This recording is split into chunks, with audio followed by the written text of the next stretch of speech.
by Yes, the yes, ma'am. Marcos. No.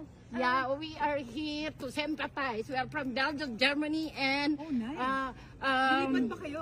Germany, with our own money. Our reporter from ako rin ay taga ABS-CBN, Sen Hernandez po. Sen Hernandez. She's also reporting, taga dito I'm sa an Netherlands. ex-mayor of Cabacan. Talaga? I'm a two-termer. Baka pwede My kayong tumayo sa husband likod is niya. also a mayor. Ay, hindi. And Ay, we, makita. Gagamitin niyo lang kami eh. Bakit Against naman? kayo kay Duterte, di ba? oh, Against kayo. si Sen Yes.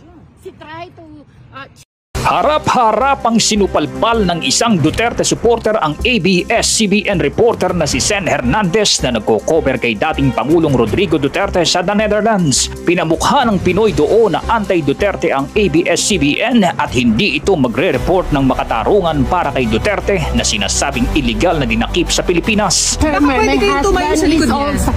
also a mayor. Ay, hindi. And Ay, we, makita.